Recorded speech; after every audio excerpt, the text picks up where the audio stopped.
আওয়ামী লীগের ৭৫ বছর পূর্তি উপলক্ষে তরুণদের সাইকেল র্যালির আয়োজন করে ঢাকা উত্তর সিটি কর্পোরেশন।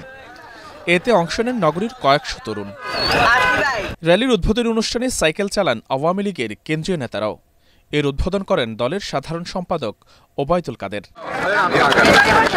তরুণদের স্বতঃস্ফূর্ত অংশগ্রহণ ছিল চোখে পড়ার মতো।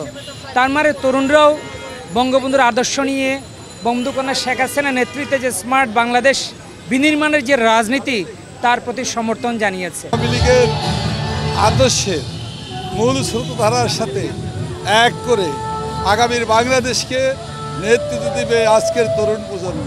এ সময় ভারতকে বাংলাদেশের পরীক্ষিত বন্ধু উল্লেখ করে অকারণে দেশটির বিরোধিতা না করতে বিএনপির প্রতি আহ্বান জানান ওবায়দুল কাদের।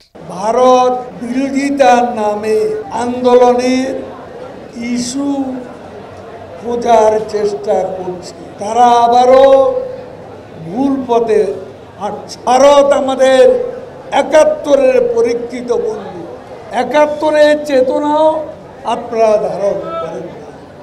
আমরা যা করি বঙ্গবন্ধুর কন্যা বাংলাদেশের স্বার্থেই করেন। দেশ গড়ার কাছে তরুণদের অংশগ্রহণ নিয়ে সন্তোষ জানান দলের নেতারা।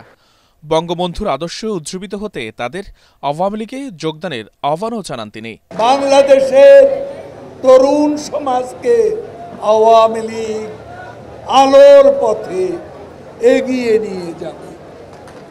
আমি তরুণ সমাজকে বঙ্গবন্ধুর আদর্শে শেখ হাসিনার নেতৃত্বে আওয়ামী লীগে যোগদানের আহ্বান জানাচ্ছি।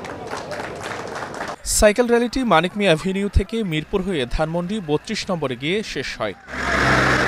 পরে জাতির পিতার প্রতিকৃতিতে ফুল দিয়ে শ্রদ্ধা জানান তারা। মুস্তাফিজ রহমান, এটিএন বাংলা, ঢাকা।